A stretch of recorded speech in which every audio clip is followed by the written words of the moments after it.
ವಿದ್ಯಾರ್ಥಿಗಳು, ಇಂದಿನ ವಿಡಿಯೋಗಳಲ್ಲಿ ನಾವು ಮಾದರಿ ಪ್ರಶ್ನೆ ಪತ್ರಿಕೆ 2ರಲ್ಲಿ ಪೂರ್ತಿಯಾಗಿರ್ತಕ್ಕಂಥ ಕೆಲವು ಕ್ವಶನ್ಗಳನ್ನು ತಗೊಂಡಿದ್ವಿ. ಅದಾಗಿದ್ದರೆ ಮುಂದುವರೆದಿರ್ತಕ್ಕಂಥ ಕ್ವಶನ್ ನಾನು ತಗೊಂಡಿದ್ದೀನಿ. 37 ಮೀಟರ್ ಎತ್ತರವಿರುವ ಲಂಬವಾದ ಕಂಬದ ತುದಿಯಿಂದ ನೆಲದಲ್ಲಿರುವ ಗೂಟಕ್ಕೆ ಒಂದು ಹಗ್ಗವನ್ನು ಎಳೆದು ಕಟ್ಟಲಾಗಿದೆ.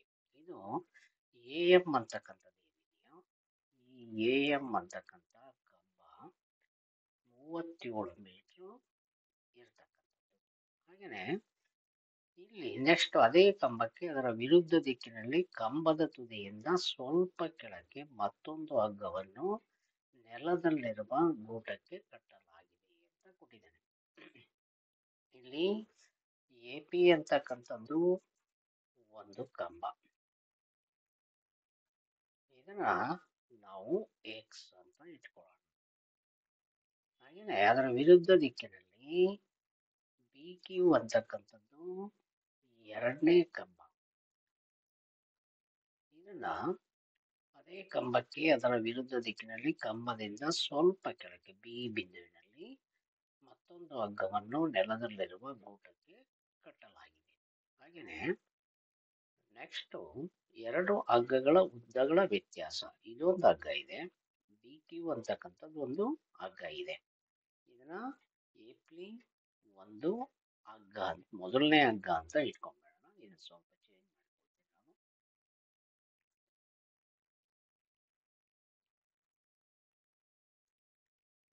ಎಪಿ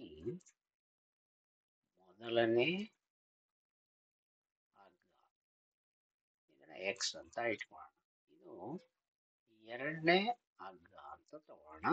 ಇದು ವ್ಯತ್ಯಾಸ 8 ಮೀಟರ್ ಇರೋದ್ರಿಂದ ಎಕ್ಸ್ ಮೈನಸ್ 8 ಮೀಟರ್ ಅಂತ ತಗೋಣ. X minus 8.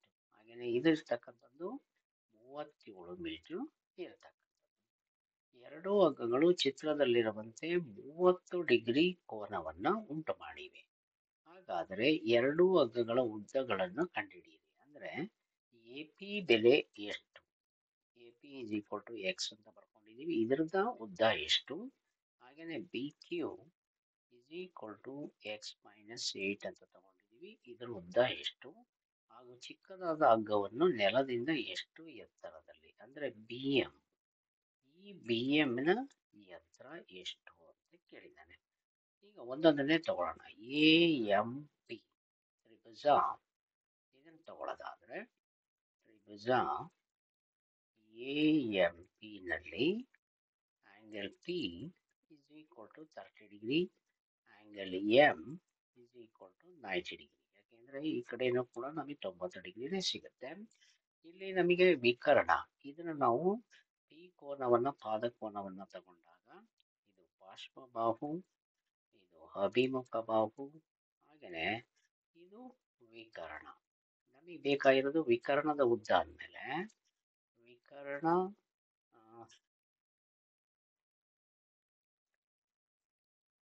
ಕೆಲಸ ಮಾಡಬಾರ್ದು. ಇಲ್ಲಿ ನಮಗೆ ಬೇಕಾಗಿರ್ತಕ್ಕಂಥದ್ದು ಅಭಿಮುಖ ಬಾಹು ಡಿವೈಡ್ ಬೈ ವಿಕರ್ಣ. ಅಲ್ಲಿಗೆ ಅಭಿಮುಖ ಬಾಹು ಬೈ ವಿಕರ್ಣದ ಅನುಪಾತ ಅಂತಂದು ಹೇಳಿದ್ರೆ ಸೈನ್ ಥೀಟಾ. ಅಲ್ಲಿಗೆ ಸೈನ್ 30 ಡಿಗ್ರಿ ಅಭಿಮುಖ ಬಾಹು M ವಿಕರ್ಣ AP. Sin 30 degree is 1/2. AM is equal to 37. AP is equal to X. Implies X is equal to 37 into 2. ಅದು X ಬೆಲೆ ಅಂದ್ರೆ AP. AP is equal to ನಮಗೆ 74 ಮೀಟರ್ ಬರ್ತಕ್ಕಂಥದ್ದು. ಹಾಗಾದ್ರೆ ಇಲ್ಲಿ ಬಿ ಕ್ಯೂ ನ ಅಳತೆಯನ್ನ ತಗೊಳ್ಳೋದಾದ್ರೆ B Q is equal to X minus 8 ಅಂತ ಬರ್ಕೊಂಡಿದೀವಿ. B Q is equal to X minus 8. ಅಲ್ಲಿ ಎಕ್ಸ್ ಬೆಲೆ 74 ಆದ್ರೆ ಮೈನಸ್ 8, ಅಲ್ಲಿಗೆ ಬಿ ಕ್ಯೂ ನ ಉದ್ದ 66 ಮೀಟರ್. ಇದು ನಮಗೆ ಸಿಕ್ಕಿರ್ತಕ್ಕಂಥದ್ದು. ನೆಕ್ಸ್ಟ್ ಒಂದು ಬಿ ಎಂ ಕ್ಯೂ, ಇದರಲ್ಲಿ ನಮಗೆ ಬಿ ಎಂ ನ ಉದ್ದ ಬೇಕು. ಬಿ ಎಂ ನ ಉದ್ದ ಬೇಕಿರೋದ್ರಿಂದ ನೆಕ್ಸ್ಟ್ ಬಿ ಎಂ ನ ಉದ್ದ ಬೇಕಿರೋದ್ರಿಂದ ನಾವೇನ್ ತಗೊಳ್ಳೋಣ, ತ್ರಿಭುಜ B M Q. B M Q ನಲ್ಲಿ angle Q is equal to 30 degree, angle M is equal to 90 degree. ಈಗ ನಮಗೆ ಬೇಕಾದ ಬಿ ಎಂ ಆಗಿರೋದ್ರಿಂದ ಇಲ್ಲಿ ನಮಗೆ ಇದು ಅಭಿಮುಖ ಬಾಹು, ಇದು ಪಾರ್ಶ್ವಬಾಹು, ಇದು ವಿಕರ್ಣ. ಪಾರ್ಶ್ವಬಾಹು ಹಾಗೇನೆ ವಿಕರ್ಣ. ಅದಕ್ಕೂ ಕೂಡ ಸೈನ್ ಥೀಟಾನೇ ನಮಗೆ ಬರುತ್ತೆ. Sine theta is equal to ಅಭಿಮುಖ ಬಾಹು ಬೈ ವಿಕರ್ಣ. ಅಲ್ಲಿಗೆ ಸೈನ್ 30 ಇಸ್ ಈಕ್ವಲ್ ಟು ಅಭಿಮುಖ ಬಾಹು ಅಂದ್ರೆ B M.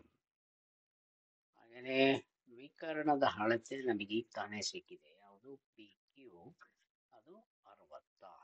Sign 30 1/2 B M by 66 implies Bm is equal to 66 by 2. ಎರಡು ಮೂರ್ಲೆ ಅಲ್ಲಿಗೆ Bm is equal to 33 metre ಆಯಿತು.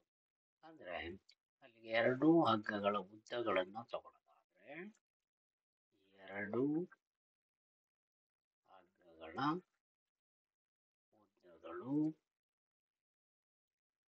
AP is equal to, ನಮಗೆ AP ಬೆಲೆ ಸಿಕ್ಕಿದೆ.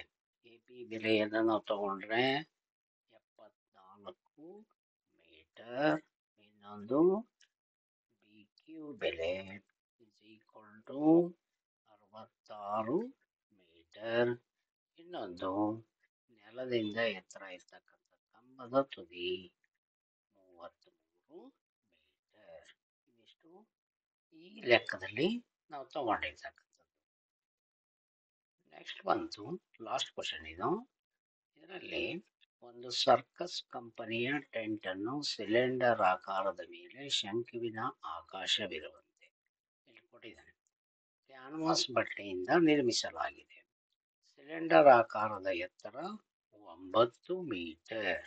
ಅಂದ್ರೆ ಇದರ ಅಳತೆ 9 ಮೀಟರ್. ಪಾದದ ಒಟ್ಟು ವ್ಯಾಸವು ಅಂದ್ರೆ ಟೋಟಲ್ ಆಗಿರ್ತಕ್ಕಂಥ ವ್ಯಾಸ 30 ಮೀಟರ್. ಹಾಗೆಯೇ ಟೆಂಟಿನ ಒಟ್ಟು ಎತ್ತರ 17 ಮೀಟರ್ ಇರ್ತಕ್ಕಂಥದ್ದು. ಒಟ್ಟು ಎತ್ತರ 17 ಮೀಟರ್ ಇದೆ, ವ್ಯಾಸ ಇದೆ 9 ಮೀಟರ್ ಕೊಟ್ಟಿದ್ದಾನೆ. ಇಲ್ಲಿ ನಾವು ಕಂಡುಹಿಡಿಯಬೇಕಾಗಿರೋದು ಟೆಂಟ್ ಆವರಿಸಿರುವ ನೆಲದ ವಿಸ್ತೀರ್ಣ, ಅಂದ್ರೆ ಈ ವೃತ್ತದ ವಿಸ್ತೀರ್ಣವನ್ನು ತಗೋಬೇಕು. ಹಾಗೆಯೇ ಈ ಟೆಂಟ್ ಅನ್ನು ನಿರ್ಮಿಸಲು ಉಪಯೋಗಿಸುವ ಕ್ಯಾನ್ವಾಸ್ ಬಟ್ಟೆಯ ವಿಸ್ತೀರ್ಣವನ್ನು ಕಂಡು ಹಿಡಿಯಿರಿ ಅಂತ ಕೇಳಿದ್ದಾನೆ. ಅಂದ್ರೆ ಟೆಂಟಿನ ಮೇಲ್ಮೈ ವಿಸ್ತೀರ್ಣವನ್ನು ತಗೋಬೇಕಾಗುತ್ತೆ. ಇದರಲ್ಲಿ ನಮಗೆ ಎರಡು ಆಕಾರಗಳಿದಾವೆ, ಒಂದು ಸಿಲಿಂಡರ್, ಇನ್ನೊಂದು ಶಂಕು. ಈ ಎರಡನ್ನ ತಗೊಳ್ಳೋದಾದ್ರೆ ಸಿಲಿಂಡರ್, ಇದು ನಮಗೆ ಸಿಲಿಂಡರ್ನಲ್ಲಿ ಡಿ ಬೆಲೆ ವ್ಯಾಸ ಕೊಟ್ಟಿದ್ದಾನೆ. D is equal to 30 metre ಕೊಟ್ಟಿರ್ತಕ್ಕಂಥದ್ದು. ಹಾಗಾದ್ರೆ ವ್ಯಾಸ ಆದ್ರೆ ತ್ರಿಜ್ಯ R is equal to D by 2, 30 by 2 is equal to 15 metre. ಇದು ಸಿಲಿಂಡರ್ಗೂ ಬರುತ್ತೆ, ಶಂಕುವಿಗೂ ಕೂಡ ಬರುತ್ತೆ. ಆರ್ ಬೆಲೆ ಆಯಿತು. ಎಚ್ ಬೆಲೆಯನ್ನ ತಗೊಂಡ್ರೆ ಇಲ್ಲಿ ಆಲ್ರೆಡಿ ಕೊಟ್ಟಿದ್ದಾನೆ, ಅದರಿಂದ 9 metre.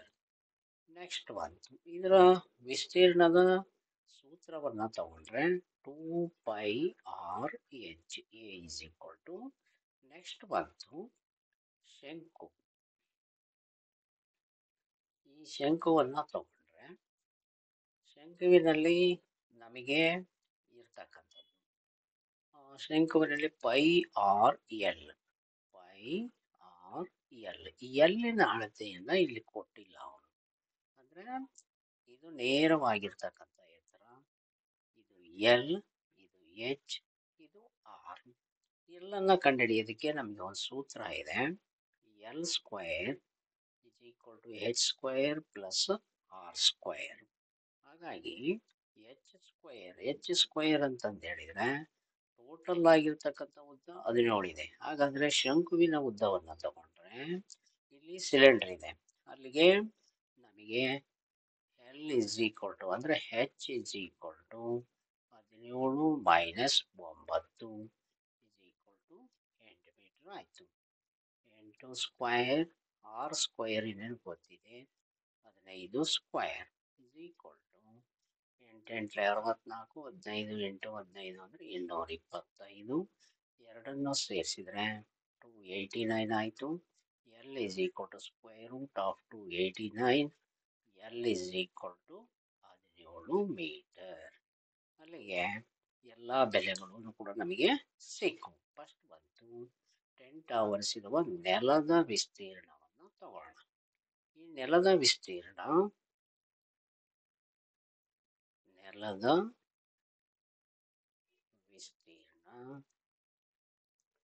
is equal to pi r square 22 by 7 into 15 into 15. ಅಲ್ಲಿಗೆ 22 ಇಂಟು 15 ಇಂಟು 15 ಅಂದರೆ 225 ಡಿವೈಡ್ ಬೈ 7 ಆಗುತ್ತೆ. ಯಾಕೆಂದರೆ ಕ್ಯಾನ್ಸಲ್ ಆಗಲ್ಲ ಅದು. ಅದರಿಂದ ಅಲ್ಲಿಗೆ ನಮಗೆ 22 ಇಂಟು 225 ಗುಣಿಸಿದರೆ 4950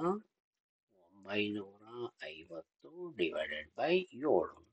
ಇದನ್ನು ನಾವು 7ರಿಂದ ಭಾಗಿಸಿದರೆ 7 7 0 ಉಳಿದ್ಬಿಡುತ್ತೆ. ಅಲ್ಲಿಗೆ 50 ಆಯಿತು. 7 7 49. ಅಲ್ಲಿ ಲಾಸ್ಟ್ 1 10 ಬರುತ್ತೆ. 14 ಮೀಟರ್ ಸ್ಕ್ವಯರ್. ಇದು ನೆಲದ ವಿಸ್ತೀರ್ಣ. ಹಾಗೆಯೇ ಇನ್ನೊಂದು ಟೆಂಟಿನ ವಿಸ್ತೀರ್ಣವನ್ನು ತಗೊಳ್ಳೋದಾದರೆ ಟೆಂಟಿನ ವಿಸ್ತೀರ್ಣ is equal to ಸಿಲಿಂಡರಿನ ಬಾಷ್ಪ ಮೇಲ್ಮೈ ವಿಸ್ತೀರ್ಣ ಪ್ಲಸ್ ಶಂಕುವಿನ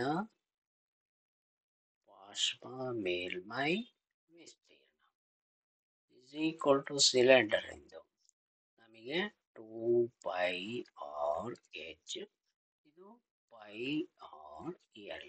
ಅಲ್ಲಿಗೆ ಬೆಲೆ ಹಾಕಿದರೆ 22 by 7 ಇಂಟು ಆರ್ ಬೆಲೆ 15, ಎಚ್ ಬೆಲೆ 9, 22 by 7 ಇಂಟು 15, ಎಲ್ ಬೆಲೆ 17. ಇಲ್ಲಿ ನಮಗೆ 22 by 7 15, 22 by 7 15 ಎರಡೂ ಕೂಡ ಸಾಮಾನ್ಯವಾಗಿರ್ತಕ್ಕಂಥ ಪದಗಳು. ಅವನು ಹೊರಗೆ ತೆಗೆದುಕೊಳ್ಳೋಣ. 22 by 7 into 15 is equal to 2 into 9 plus 17 is equal to 22 by 7 into 15 9 18 plus 17. 22 by 7 into 15 ಎರಡನ್ನು ಕೂಡಿದರೆ 35. ಅಲ್ಲಿಗೆ 7 1 7 5 is equal to ಅಲ್ಲಿಗೆ ನಮಗೆ ಬರ್ತಕ್ಕಂಥದ್ದು 15 ಇಂಟು 5 22 ಇಂಟು 15 ಇಂಟು 5.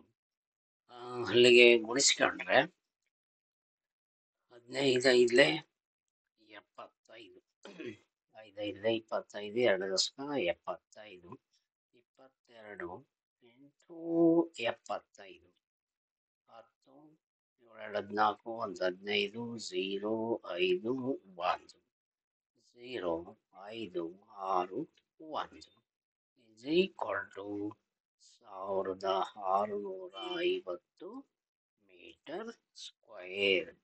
ಇದಿಷ್ಟು ಕೂಡ ಮಾರ್ಚ್ 2025 ಮಾದರಿ ಪ್ರಶ್ನೆ ಪತ್ರಿಕೆಯ 2ರಲ್ಲಿ ಬರ್ತಕ್ಕಂಥ ಕ್ವಶನ್ ಅನ್ನು ನಾನು ನಿಮಗೆ ತಿಳಿಸ್ಕೊಟ್ಟಿದ್ದೀನಿ. ಏನಾದರೂ ಡೌಟ್ಸ್ ಇದ್ದರೆ ಕಮೆಂಟ್ ಮಾಡಿ ಅಂತ ಹೇಳ್ತಾ ಮತ್ತೊಮ್ಮೆ ನಿಮ್ಮೆಲ್ಲರಿಗೂ ಕೂಡ ಧನ್ಯವಾದಗಳು. ನೆಕ್ಸ್ಟ್ ವಿಡಿಯೋದಲ್ಲಿ ಮುಂದಿನ ಕ್ವಶನ್ ನೋಡೋಣ.